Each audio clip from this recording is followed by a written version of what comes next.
to a well-off society. From a sleeping giant to a responsible global power. Mission and vision from the past and into the future. Decoding the Communist Party of China.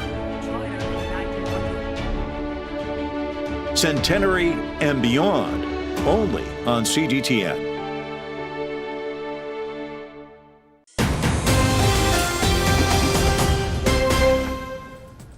And we continue with our special series, Centenary and Beyond, to mark 100 years since the founding of the Communist Party of China. We look back over the party's history and mission with our reporters bringing you stories from the past and present. And we get insight from experts and analysts on what drives the party in fulfilling its present mission. And today we look at how the party works to protect the Chinese people, whether from foreign aggression or a deadly virus.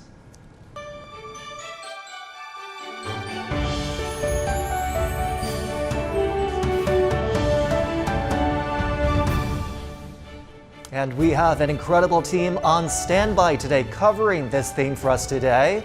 I'll be talking to Sun Tianyuan in Baishan, Jilin Province, and Guanyang in Shenyang, Liaoning Province. Also, Taoyuan will join me later in Wuhan, Hubei Province. Our Sun Tianyuan is at the Memorial Hall of General Yang Jingyu, who led northeastern China's fight in the War of Resistance against Japanese aggression.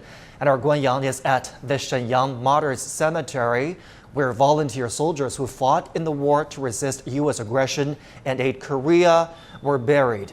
Later, joining me will be Tao Yuan. She will be at the China Architecture, Science and Technology Museum and will look back on the city's fight against COVID-19. Tianyuan, why don't we start with you today talking about protecting the Chinese people? I mean, the Memorial Hall you're standing right next to honors a Chinese general who did just that. Tell us more. Hello, Zhongshi. I'm in Jingyu County of Baishan City. This is where General Yang Jingyu was martyred in 1940 when he was only 35 years old. And today, Yang is considered a national hero for his actions during the Chinese People's War of Resistance against Japanese aggression. He was the founder and commander-in-chief of Northeast China's resistance forces led by the CPC during the 14-year war. So for 7 years, Yang led a guerrilla campaign in the snowy mountains of Northeast China with temperatures sometimes dropping 40 degrees Celsius below zero.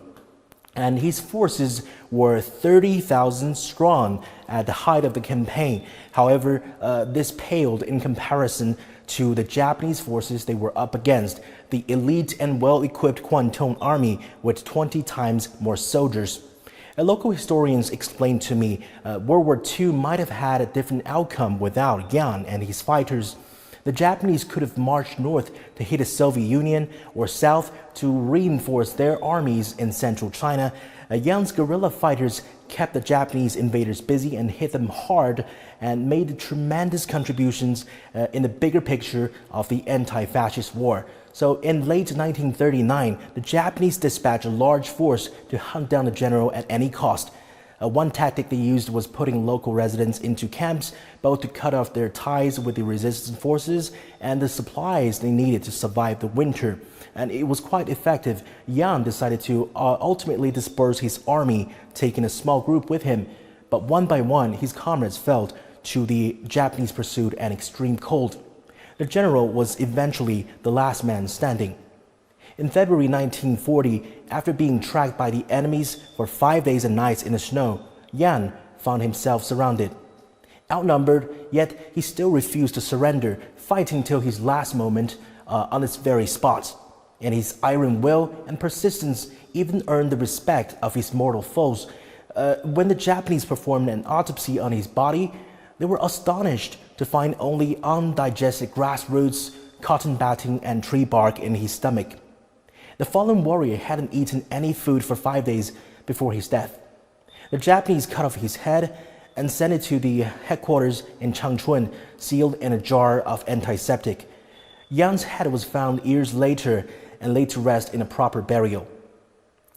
Northeast China was the first region the Japanese Imperial Army invaded in their attempted conquest of China. In 1931, their troops staged an explosion in Shenyang in Liaoning Province, using it as an excuse to begin a full-fledged invasion of the northeast and eventually the rest of China. It marked the beginning of China's war of resistance, and the country suffered tremendous losses both in terms of lives and economic woes during the 14-year conflict. Official data shows that about 35 million Chinese soldiers and civilians were killed or injured, but the Chinese people fought tenaciously, and thousands of heroes, including young and many unsung heroes, made the ultimate sacrifice in liberating their country and securing the final victory in the war against Japanese aggression. Well, these martyrs still live on in the memories of the Chinese people, and their heroic deeds are passed on through the generations, like the story of the 5 heroes of Langya Mountain. Take a look.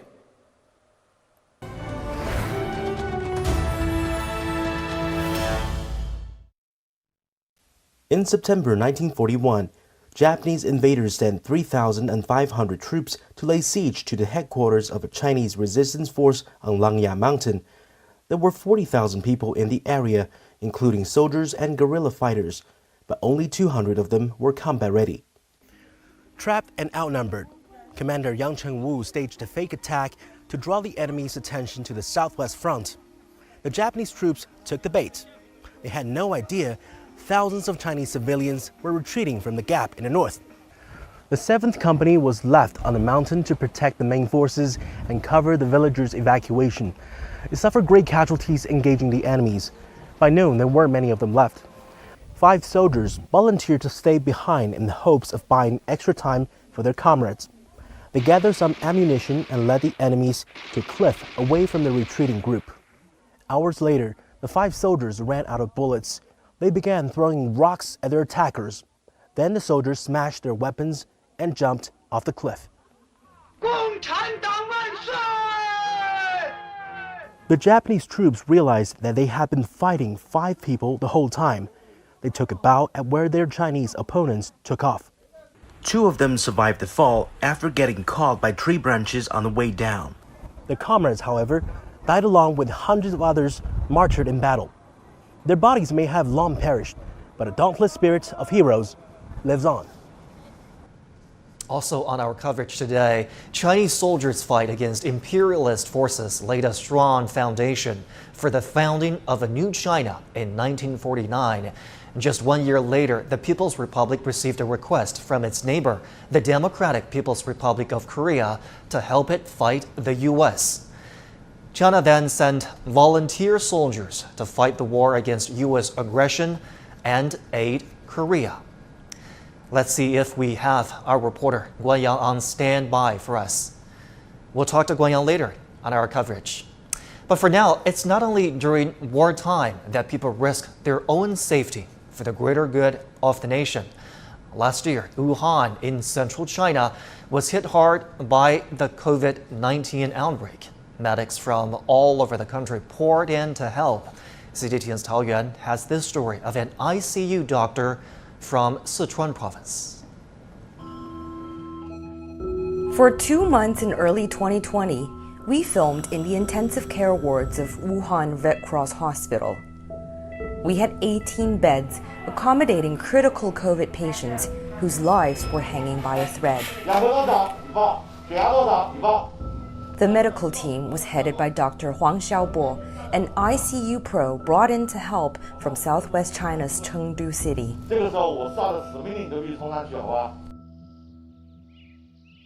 A year and a half has passed. We caught up with Dr. Huang again in Chengdu. Looking back, he still struggles to make peace. I came back to Chengdu, my home turf, and saw a happy and peaceful atmosphere. Our patients here at home survived one after another. It made me think of those failed cases in Wuhan, and they came crashing down on me like mountains. I felt useless. I lost faith in myself. The feeling of defeat has left its mark on me.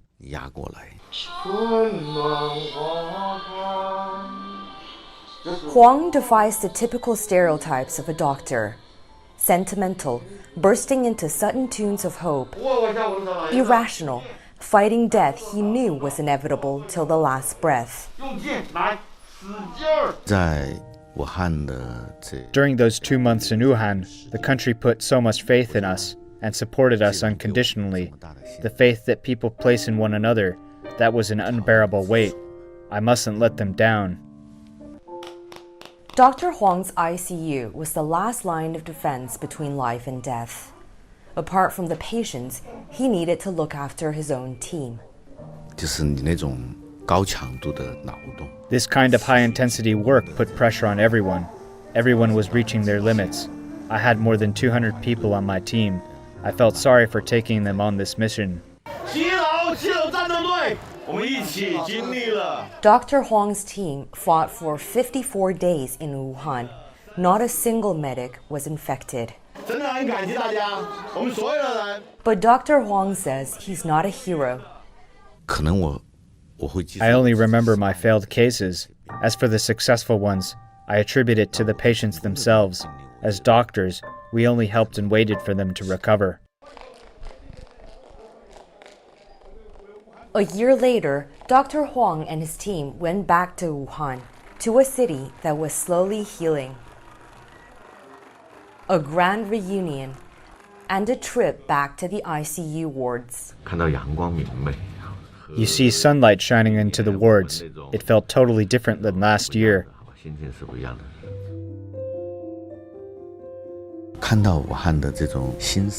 I'm seeing this new life in Wuhan, this wonderful energy.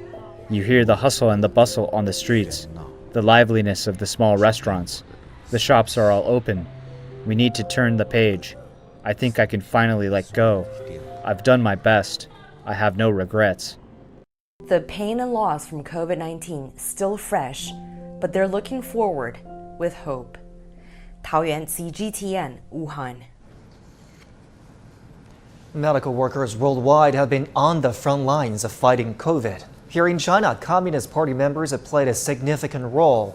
Our reporter Tao Yuan was in Wuhan during the outbreak early last year, and now she's back there and is looking back at the city's fight. Tao Yuan joins me from the city's China Architecture, Science and Technology Museum. Tao Yuan, protection takes on many forms. Sometimes it's warding off adversaries. Other times it's about fighting off a deadly virus. What do you have for us today?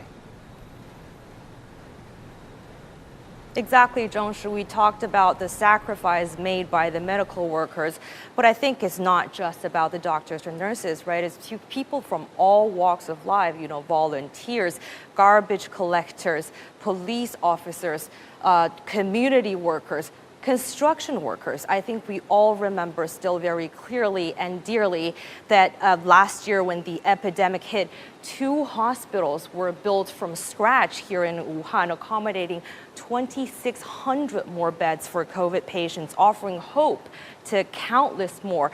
We're here in this museum dedicated to the construction of the 2 hospitals, the Huoshenshan Hospital and the Leishenshan Hospital. And I think right here, my colleague Mario, I see you've been contemplating over this miniature model of the site of the 2 hospitals for quite some time now, Mario. Taoyuan, I'm standing here in Wuhan. It's my first time back since the outbreak. I'm looking at this model and I'm asking, how did they build 300,000 square meters of space in 10 days? Well, Mario, I don't think I'm in the position to answer that question because it's quite unthinkable to me as well. Yeah. But here's something I actually want to show you. There's more to the story. There's always more to the story, but here's actually something that might offer sort of an answer to your question. This is something that strikes out to me. I know what a WeChat thread is. Well, this is not just We see those every day. This is not just any WeChat thread, right? These are actually not just any WeChat thread. This is construction workers and engineers responding to their call of duty. When the call came that we're going to build 2 hospitals in 10 days, these are the people volunteering in their WeChat group. What's Wuhan? All of these are Wuhan. I'm in Wuhan. These were from the rest of the country? These are actually from the rest of the country, Sichuan, Beijing, Shandong. So these people actually went in the opposite direction of everybody else, going to the epicenter of the outbreak. I understood this about the healthcare workers coming to Wuhan. I mean, this was scary. But like I said at the top of the show, didn't- countless others, I didn't brave realize. men and women. Yes, it was also Gongshuoren. It Right. was also the workers that built the hospital. And remember, this was just days before the Chinese good. Lunar New Year, Show when me they more. should have been going back to their families. I'll tell you one other thing, and I know you arranged it. I want to meet the guy. I want to meet the bosses who were responsible for this, because And- it was a construction miracle, like the Sistine Chapel. I mean, it was just and he's here. I want to meet him. And your dream comes true. Here we have Mr. Chen Weiguo, Mr. who Chen. is the commander-in-chief of the field construction of the Huoshanshan and Leishanshan hospitals. Mr. Chen, 自从这 thank 个 you. 问题，我第一次来武汉，我非常荣 This is 幸 my 来。 first visit. 谢谢。 It's our honor to meet you. Mr. Chen, so much memory on this wall. 这都是对您来说，每次回到这个博物馆都是回忆。是的，这几张照片 Yes, 就是我 exactly. 们第一时间 Those 接到任务 photos 以 were 后， taken 在 the 一 first 片 time 鱼塘和 we 沼泽上面 took this 开始 task 火神山医院 over 建 the 设的正轨 oasis. 道 We started the construction of 当时正是 Huoshanshan 除夕前 Hospital. 夜 It was 我 a 们 treasure. 团队 It was right before 就 the New 从 Year's 这里 Eve 开 in 始 China, 做 and 建设 we started our construction. So I'm coming. I'm looking. I mean, I'm overwhelmed by it. I am. I mean, even a bit emotionally. It's just, I it's just just incredible. I just feel like, Mario, these two hospitals are not just hospitals. No. At the time of their completion, they were a symbol of hope to the whole country. So, Mr. Chen, I want to know, during normal circumstances, in normal time, how long would two hospitals of this scale take to build? 如果正常像这么复杂的医院，我们这 A 两所医 hospital 院应 like 该 these 是 complex ones 智慧化程度非常高的高 which 等级的传染病。 is highly intelligent for infectious diseases and is big in size with over 2,600 beds and very complete sets of equipment including the ICU, operation rooms, the chemical rooms and sewage treatment plants. It's also up to the high standard of environmental protection. All of the drained water and air must be disposed in the first place before being discharged. 对，一般来讲，像这种医院， Usually, hospitals like this will take no less than 2 years. That during the time that all this occurred, it was so nice meeting you. During all this time that this occurred, look, my family, my Chinese wife, Chinese boy, I'm here in China 21 years, so I really got to experience it. We were locked down. We were doing our part of the sacrifice, but it didn't really, I didn't comprehend that this was happening at the same time. Right. And also, I think Mario asked me yesterday to challenge you Yeah. in 1 minute. Tell our audience, how did you do it? How did you shorten Yes. the time from 700 something One, two, days? three. 确实 How'd 这 you 是一 do 个 it? 很大的挑战。 Yes, 但是我 indeed, 们 it's 确实创造了 challenging, 奇迹 but we created a 我们 miracle 就是在全国人民的共同的努力和奋斗 with 下 the 才创造 efforts 了这 of 奇迹 people of all 我 nations. 们在 We 这个 made 医 it 院建设 happen. 初期啊， In the 我们 early 集团 stage 12 of the 家企业 construction, 全面出动参与这个 12并且在过程当中 enterprises 在 were 全国的 all in, 动员之下 and 1000 we 多 mobilized 200多个供应商 about 900多个分包商 1,200 suppliers and 900 contractors from around the whole world. And also, we have 40,000 migrant workers working around the clock. And also, we had 100 million people volunteering to cheer up for us. And with all of those efforts, we made it happen. Incredible story, Mr. Chen. On behalf of our team, respect to your team. We're going to go back to you in just a minute. We'll see you later over But, there. Mario, I just want to point out that they completed these hospitals in 10 days, and then it's kind of like a relay race, and then they handed the baton over to the doctors and nurses. It's really a race against time to save more lives. Which is now when I was planning to show you this, right here. This is What's the photo? this is the photo of your, which went with your article, right? The photo that you chose for your article. We were all locked down. 1.4 billion people were locked down. We were the same. I mean, my Chinese family, I was 6 weeks with my boy in our apartment, and then, deep in my heart, I was inspired, really, to write the article. Something's not right here, folks. But another key to the article was what I was feeling, was my understanding of the sacrifice. 牺牲的意思, right? And tell us about and this then photo here's, that and then you here's chose. the and then here's the photo. I knew the photo had to be that, and all I kept thinking about was, well, you know, we're locked down for 6 weeks in our apartment, but the real sacrifice was coming from who? 30,000 healthcare workers who traveled to Wuhan into the risk, and you were here as well, I learned when I met you. Right. I spoke with so many medics. Right, like this lady, and there she was. This was a photo of her giving her daughter an air hug. And what I love be with her family for weeks. What I love about this photo is that the kid is not even in the picture, but it says so much about these medics, these doctors and nurses, brave men and women, not just risking their own safety, but taking an emotional toll of being away from their family members during such a difficult time, taking care of other people's kids, other people's parents, and other people's family members. Yeah, and when they were done, I was in Shenyang. We're going to keep going over here because we're going to meet someone, aren't we?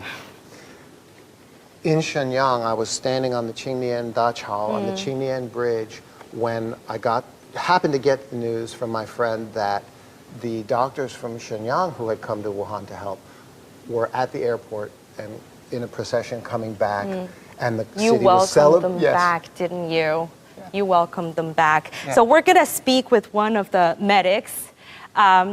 Miss Li Jing, thank you so much for joining us. She's one of the head nurses of the ICU of the Leishanshan Hospital. So you used to work in, this is of course another miniature model of the Leishanshan Hospital. This is where you used to work, right? It's just the usual wards, and we work in the wards for the heavy diseases. The layout is a little bit different, but basically the same. More than that, I was worried. I was worried about what is going to happen. But when you wore the protective clothes and walked into the wards, all of the panic and worries were replaced by the desire to cure them. You couldn't live at home back then. Because as medics, we're the possible contact persons, so we all live in hotels. Single room for everyone. How long? Before going back home? 3 months? Yes, about that. Until the close of Leishanshan Hospital. Thank you for sharing that story, Miss Li. Thank you. Thank you, and thank you for everything. There's one more part to it, Miss Li. There's one more part to it. There's always more parts to the story.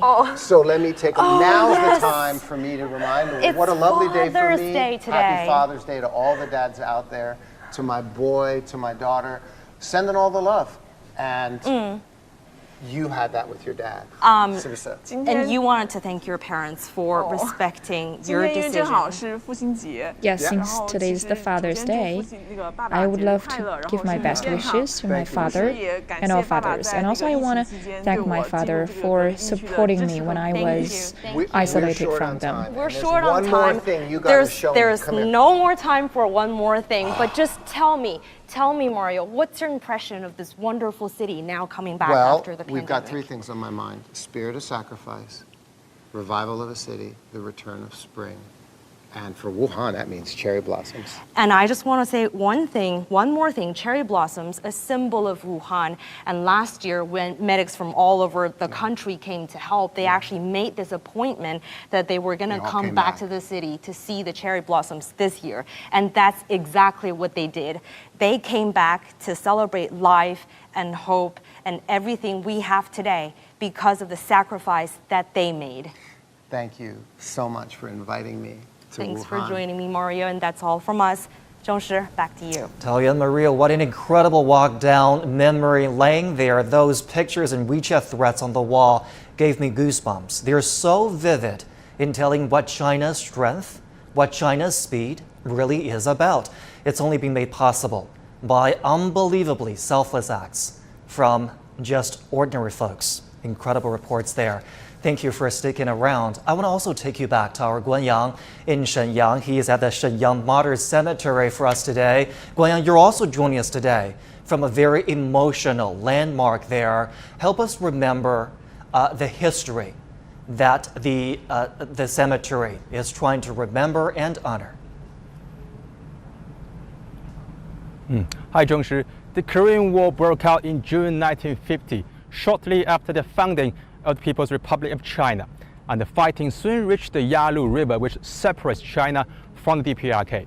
In October 1950, at the request of DPRK, the Chinese People's Volunteers Army crossed the Yalu River from the city of Dandong to aid the DPRK until an armistice was reached 3 years later.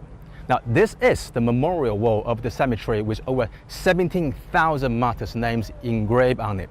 Among these fallen Chinese volunteer soldiers like Huang Jiguang and Qiu Shaoyun, many are CPC members.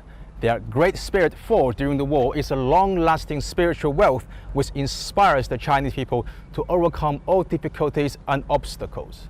Over 2.9 million Chinese volunteer soldiers were sent to the DPRK to join the war to resist US aggression and aid Korea. Data showed nearly 20,000 officers and soldiers of the Chinese People's Volunteers died during the war, and only few were buried in China. Many of the dead were interred in the cemetery in DPRK. Others lie in unmarked graves scattered across the Korean peninsula, including Mao An-ying, the son of Chairman Mao, who died during the war and was buried in the DPRK. Now, here at the cemetery in Shenyang, it is a place of peace and serenity. Every day, people from all over China come to pay tribute to the fallen soldiers as they take the opportunity to reflect on the lessons of history. Since 2014, the remains of 716 Chinese volunteer soldiers have been returned to China by South Korea. They've all been buried here in Shenyang. Both China and South Korea have agreed to repatriate further remains on humanitarian grounds. And a visit to this hallowed ground makes for a good opportunity to learn the lessons of war and to cherish a hard-won peace. The war happened at a time when New China was still poor, with unfavorable weapons and weak air and navy forces. But the forces of China and DPRK defeated their armed-to-teeth rival. The great victory in the war defined the invasion and expansion of imperialism, safeguarded the security of New China. Nowadays, people from all walks of life in China express their gratitude to CPV veterans for their sacrifice and contribution. Since many of the volunteer soldiers were members of the Chinese Communist Party, their brave stories have always upheld patriotism by placing the interests of the motherland above all. For more on this, we have Professor Qiu Xiuhua from Northeastern University. Good morning, Madam Qiu. My question is, such a sacrifice of our army, what is the role of it in the history of the party? This question reminds me of the remarks by General Secretary Xi Jinping in the mobilized meeting of the party history learnings. He said that no one other party in the world, like us, has undergone so many twists and turns, so many tests of life or death, and sacrificed so tremendously.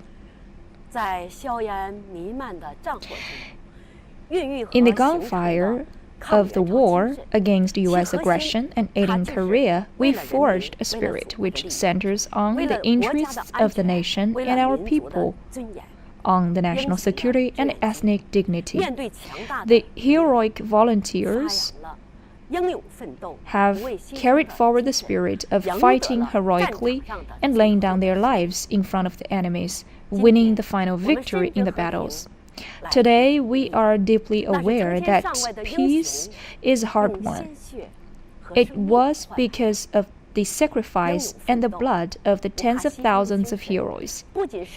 The spirit is not only an integral part of our party's ideology, but also the unique feature that differentiates the CPC from the other party.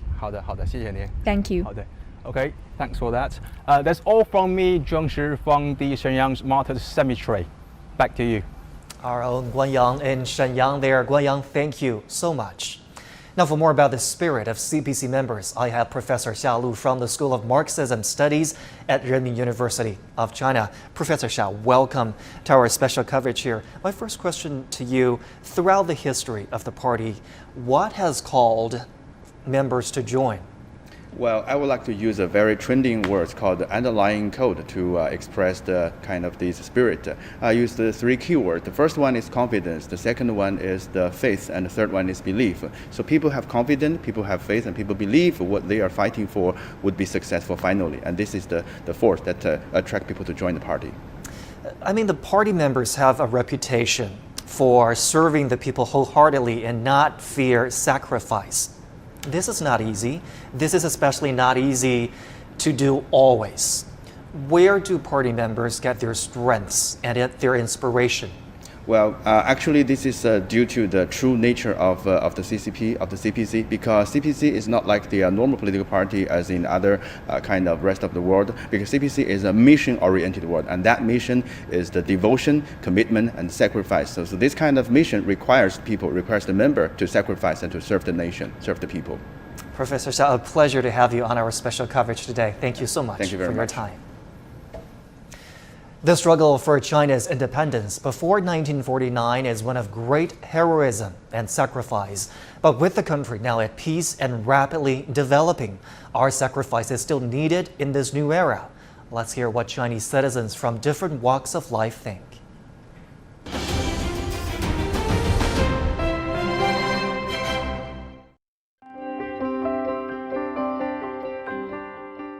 The spirit of sacrifice is also needed in this peaceful era. I'm a teacher and a party member. If my students and I were in danger at the same time, I would give my children the hope of life without hesitation.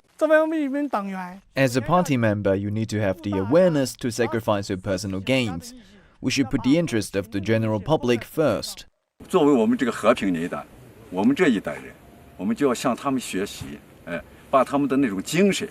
Our generation should learn from past heroes and pass the spirit onto all walks of life to do better in this peaceful era. Sand control is very hard work, and many young people are not willing to do it.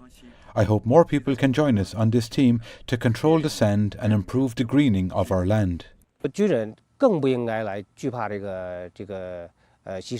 If our people all choose to enjoy themselves, who will protect the country and build our society? There are many examples of this in all walks of life, not just in the military. In particular, there are ordinary people in ordinary posts doing very extraordinary things. Some have even paid with their life. Soldiers should not be afraid of this sacrifice. I believe that no matter what the era, soldiers have to put dedication and sacrifice first. 然后作为我们的话，特别是在这个疫情的这个过程中。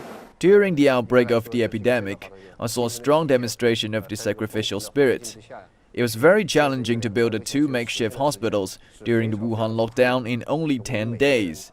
Every single one of us had to put in a huge effort, not only in terms of the time we invested, but also in terms of our fearlessness. 在所有的工作中是不畏这个任何的艰险的。 And tomorrow in our special series, we'll focus on the CPC's ping-pong diplomacy, an icebreaker in relations with the U.S. in the 1970s.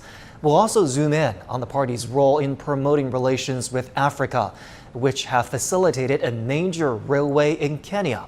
Stay tuned and follow us on Weibo, Facebook, and Twitter for more on this series. And thank you for your company on Global Watch today. I'm Zhongshi in Beijing.